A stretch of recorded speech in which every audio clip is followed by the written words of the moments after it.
There are some decisions in life that echo through decades. One wrong glance, one mocking gesture, one moment of cruelty that opens a door you can never close. My grandmother learned this the hard way on her wedding night. And what followed wasn't just fear, it was possession, torment, and a presence that refused to leave her family alone. This isn't fiction. This is what happened when someone made the fatal mistake of mocking the wrong stranger at a well. By the end of this story, you'll understand why some encounters demand respect, even when you don't understand what you're looking at. Because dismissing what you don't understand, that's when things get dangerous. Here's what my grandmother faced, and why her warning still matters today. There are some decisions in life that echo through decades. One wrong glance, one mocking gesture, one moment of cruelty that opens a door you can never close. My grandmother learned this the hard way on her wedding night. And what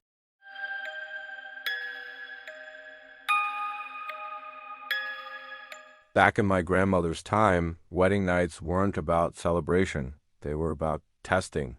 The new bride had work to do, and everyone watched to see if she'd measure up. My grandmother married young, like most women in her village. The ceremony ended, guests left, and while modern brides might expect romance or rest, she got orders instead. Simple, direct. Take the clay pot, walk to the far well, bring back water. No escort. No company.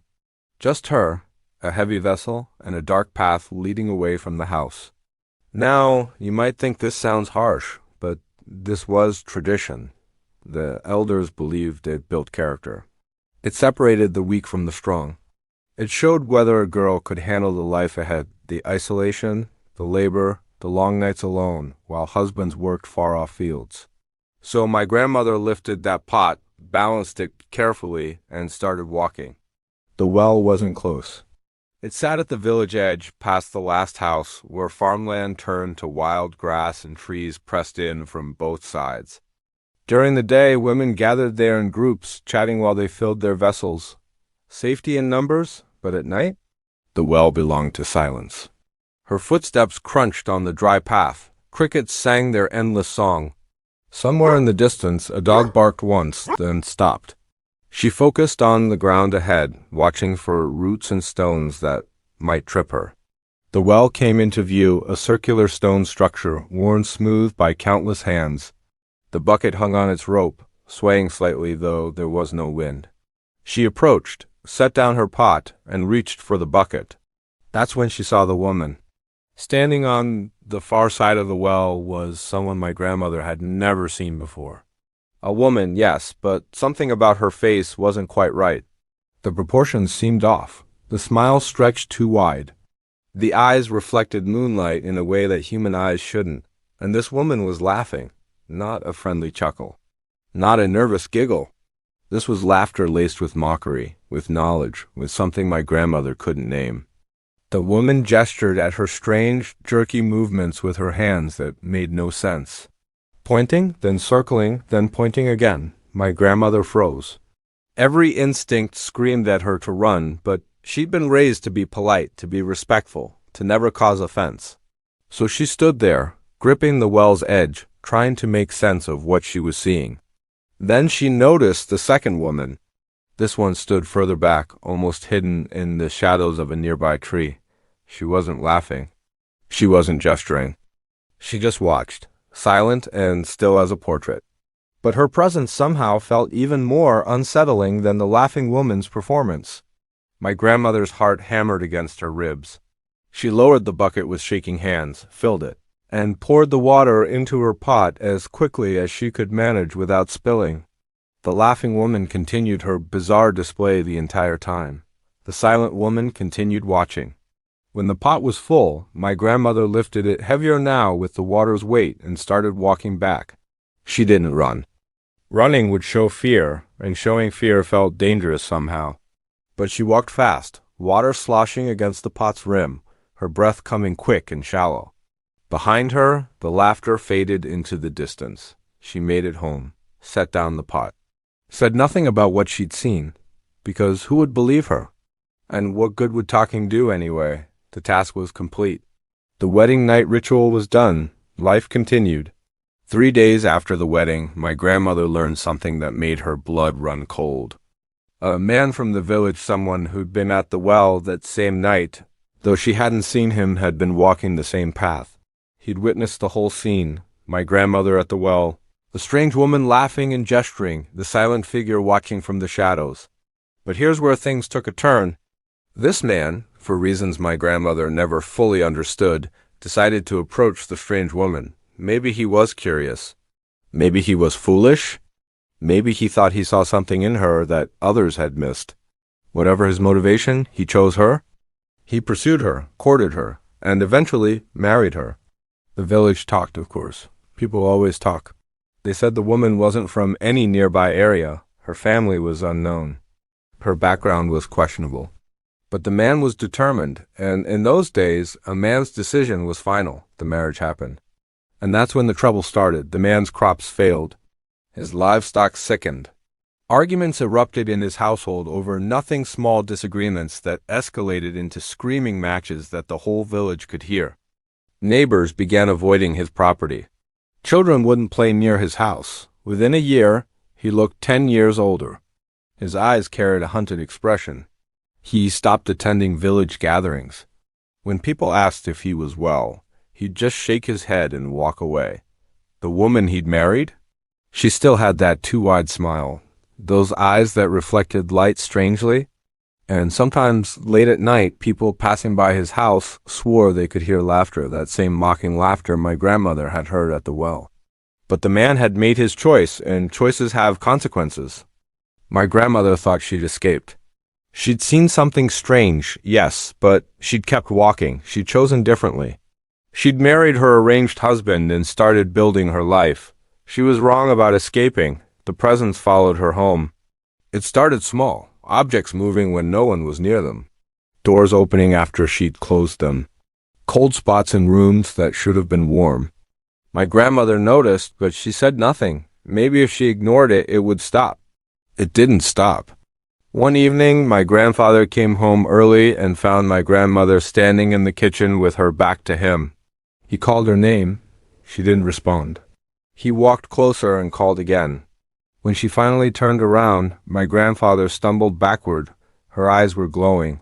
Not reflecting light like normal eyes do, actually glowing, red as hot coals in a fire. Her face held an expression he'd never seen before, a mixture of rage and amusement that was in her at all. She stared at him for what felt like an eternity. Then she blinked, and the glow vanished. Her normal expression returned. She looked confused, disoriented, like someone waking from a dream they couldn't quite remember. "What happened?" she asked. "Why are you looking at me like that?" My grandfather didn't answer. He couldn't. What do you say when your wife's eyes burn red and she doesn't even know it happened? This became a pattern. The presence would take hold of her at random moments. Sometimes her eyes would glow. Sometimes she'd become unnaturally bold, confronting people she'd normally avoid, saying things she'd never dare to say in her right mind. Other times she'd simply disappear into herself, staring at nothing, responding to voices only she could hear. The worst part? She remembered none of it.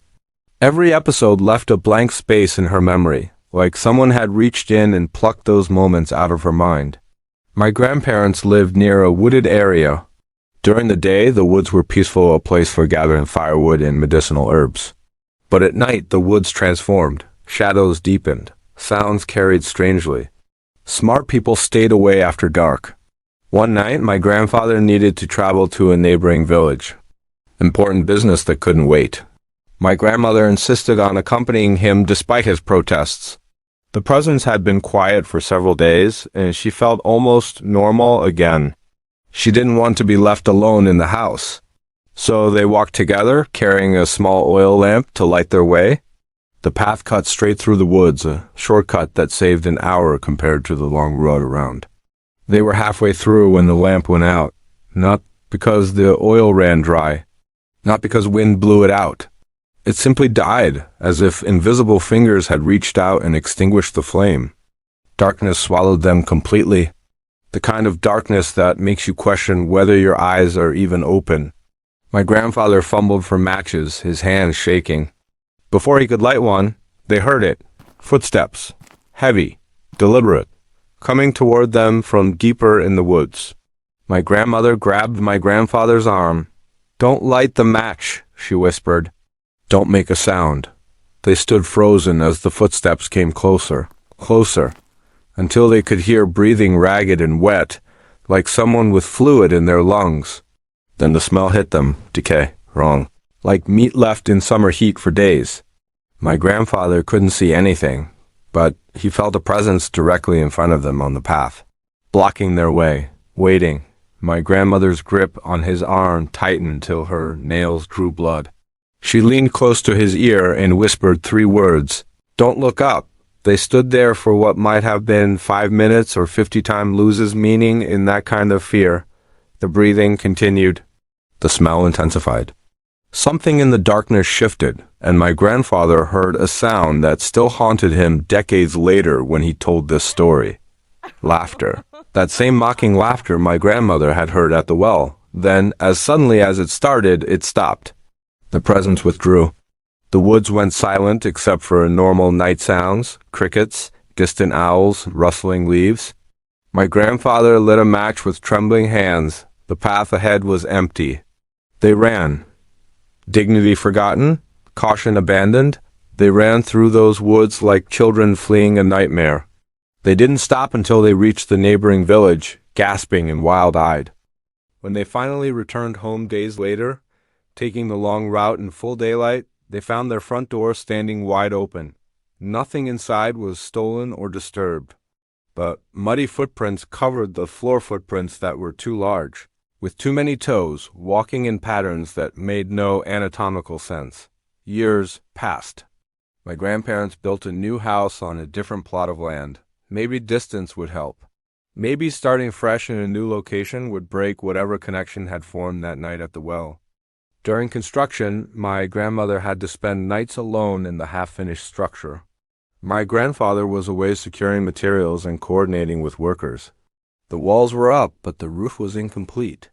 Rooms were empty except for a sleeping mat and her few possessions. She didn't mind at first. She'd lived through worse. A few nights alone wouldn't kill her. The cat appeared on the 3rd night. She was preparing to sleep when she heard meowing outside. She looked through the window frame, no glass installed yet, and saw a cat sitting in the yard. Nothing unusual about that. Stray cats wandered through all the time. But this cat didn't move like strays do. It sat perfectly still, staring directly at the window, directly at her. My grandmother ignored it and lay down on her mat. The meowing continued, louder, more insistent. She pulled her blanket over her head to muffle the sound. Something landed on the roof with a heavy thump. She froze. The roof wasn't complete, just wooden beams with gaps between them. She could see shadows moving across the gaps. The shadow was too large to be a normal cat. More meowing now directly above her. Then scratching. Long, slow drags of claws against wood, back and forth. Back and forth. My grandmother closed her eyes and began praying. Every prayer she knew, whispered rapidly under her breath. The scratching stopped. Relief flooded through her for exactly 3 seconds. Then something dropped through the gap in the roof and landed on her chest. She screamed and thrashed, throwing off the blanket. In the dim light, she saw it a cat. Yes, but wrong. Too large, eyes too bright. When it opened its mouth, the meow that came out sounded almost like words, like someone trying to speak through a cat's throat. It pressed down on her chest with impossible weight. She couldn't breathe, couldn't move. The cat's face came closer to hers, and she smelled that same decay she'd encountered in the woods years before. Her vision started to darken. Her lungs screamed for air. Suddenly, voices outside relatives who decided to check on her, worried about her staying alone. The cat's head snapped toward the sound. Its weight vanished instantly. When my grandmother's eyes focused again, it was gone. The relatives found her gasping on her mat, clawing at her chest, tears streaming down her face. When she finally calmed enough to speak, she told them about the cat. They searched the property, found no cat, found no prints in the dust around the house, found nothing to explain what had happened. But they saw the scratches on the roof beams, deep gouges that would have taken considerable force to create. And they saw the marks on my grandmother's chest, visible through her thin nightdress. Not scratches, bruises, in the pattern of a cat's paws, but scaled up impossibly large. None of the relatives would let her stay alone after that.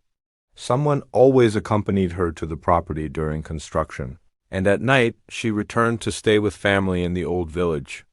As years passed and children were born, a new fear took root in the family. The presence hadn't disappeared. It would go quiet for months, sometimes years, then resurface without warning. My grandmother might be cooking and suddenly lose time, coming to awareness hours later with no memory of what she'd done. She might wake up in strange places, outside in the garden, in rooms she had no reason to enter, once standing at the edge of the property line, staring into the distance. Each time, that same blank absence in her memory, that same feeling of something else wearing her skin like a borrowed coat. The family began to worry about the children.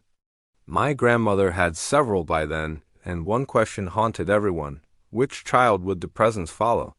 In those days, people believed spirits could choose.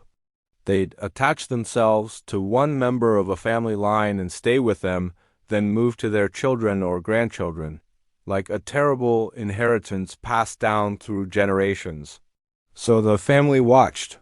They watched which child my grandmother held longest, which child seemed to draw her attention even when she was in one of her episodes, which child she might favor because favor from someone carrying such a presence wasn't a blessing. It was a curse. My grandmother's youngest daughter seemed most at risk.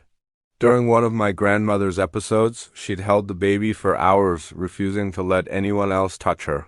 When the episode passed and my grandmother returned to herself, she had no memory of it. But the baby was covered in small bruises, shaped like fingerprints, from where my grandmother had gripped her too tightly. The family tried separation. They'd take the child to stay with other relatives for weeks at a time. But my grandmother would become agitated during these separations, not herself exactly, but something wearing her worry like a mask. She'd pace. She'd mutter. And eventually, she'd find her way to wherever the child was staying, arriving in the middle of the night, with no memory of how she got there. One uncle suggested priests and holy men.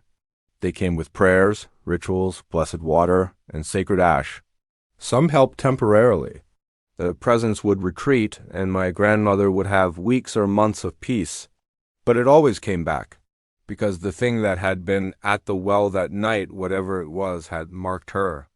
That moment of mockery, that gesture and laughter aimed at my grandmother on her wedding night, had created a connection. And the man who'd chosen the strange woman over my grandmother? He'd sealed it somehow, made it permanent. His own life had become a cautionary tale whispered through the village. His children were born with problems, chronic illnesses, strange behaviors, bad luck that followed them like a shadow. His wife remained strange, that too wide smile never quite reaching her eyes in a human way. And my grandmother remained haunted. Here's what you need to understand about my grandmother. She didn't have the luxury of falling apart. In her time, women endured. That was the expectation. You dealt with whatever life threw at you, hard labor, difficult marriages, poverty, loss, and you kept going. Adding a supernatural haunting to that list? Just one more thing to survive. So my grandmother developed strategies. She learned to recognize the warning signs, a particular coldness in her hands, a ringing in her ears, a taste like copper in her mouth. When these signs appeared, she'd make sure she was somewhere safe, somewhere she couldn't hurt anyone or wander off. She learned which prayers worked best, not because they drove the presence away permanently, but because they seemed to limit how long it could take hold. She kept sacred ash in a small pouch around her neck. She wore specific amulets blessed by holy men from different traditions, Hindu, Muslim, Christian. She didn't care about the theology. She cared about what worked. She learned to tell only certain people. Not everyone needed to know. Not everyone would understand. Some would think her cursed and avoid her. Some would think her crazy. But a few close relatives, trusted neighbors, one particularly wise old woman who'd seen similar things, these people believed her. They helped her. They created a support network before anyone called it that. If my grandmother needed to go somewhere potentially triggering back to that old well, through those woods, she never went alone. If she seemed off during the day, someone would quietly take over her tasks and send her to rest. If she had an episode, they'd keep the children away until it passed and explain later in ways that didn't terrify them. My grandmother also developed an internal strength that still amazes me when I hear these stories. She could feel the presence pushing at her consciousness, trying to take over, and she'd resist. Not always successfully, but often enough to matter. She'd dig into her own sense of self and hold on with everything she had. "This is my body," she'd whisper during those moments. "This is my mind. You are not welcome here." Sometimes it worked, sometimes it didn't, but she never stopped fighting. My grandmother lived a long life. She saw her children grow up, marry, and have children of their own. She eventually became what everyone called her grandmother to a sprawling extended family. The presence never fully left. It faded as she aged, appearing less frequently, with less intensity. Her final years were relatively peaceful, just an old woman living out her time surrounded by family. But the memory never faded. She told this story repeatedly, especially to the younger generations. Not to frighten us, though it certainly did that. She told it as a warning. "Respect what you don't understand," she'd say. "When you encounter something strange, something that makes your instincts scream danger, you listen, you don't mock. You don't dismiss. You don't think you're too smart or too modern to be affected." She talked about the man who'd chosen the strange woman, how his arrogance, thinking he knew better, thinking he saw something others missed, had destroyed his life, how his children had paid for his choice, how that whole family line carried darkness even generations later. He could have walked away, she'd say, one decision. That's all it would have taken. But pride makes you stupid. Curiosity makes you reckless. And mocking what you don't understand? That makes you a target. The story of the woman at the well became family legend. Every few years, someone would visit that old village, find that old well, and report back. The well still stands, though nobody uses it anymore. The woods nearby feel wrong. Locals say animals avoid the area. Nothing grows quite right. And sometimes, on quiet nights, people walking past swear they hear laughter. So here's what my grandmother's story teaches us and why it matters even now in our modern world of science and skepticism. First, some encounters demand respect regardless of whether you understand them. My grandmother saw something at that well that defied explanation. She could have stayed and investigated. She could have laughed back. She could have challenged what she was seeing. Instead, she completed her task and left. That response, respectful distance, probably saved her from something far worse. Second, mockery is dangerous. That strange woman laughed at my grandmother with such malice that it created a connection lasting decades. Words and gestures carry power, especially when aimed at things we don't fully comprehend. What seems like harmless joking to you might be signing a contract you don't want to fulfill. Third, choices ripple outward in ways we can't predict. The man who chose the strange woman thought he was making one simple decision. He had no idea he was cursing his entire family line. My grandmother's wedding night task seemed trivial: fetch water from a well. Who could imagine that simple errand would haunt her for a lifetime? Fourth, survival often looks like quiet endurance. My grandmother didn't defeat the presence. She didn't banish it dramatically in some climactic confrontation. She just kept living, kept fighting, kept protecting her family the best way she could. That's often what real courage looks like, not heroic victories, but persistent survival. And finally, some warnings are worth passing down. My grandmother could have stayed silent. She could have protected her pride, avoided seeming crazy or superstitious. Instead, she told her story again and again, ensuring that every person in our family knew what had happened and why it mattered. That wedding night at the well happened over 70 years ago. My grandmother has been gone for years now. But I'm telling you her story today because the lesson transcends time and culture.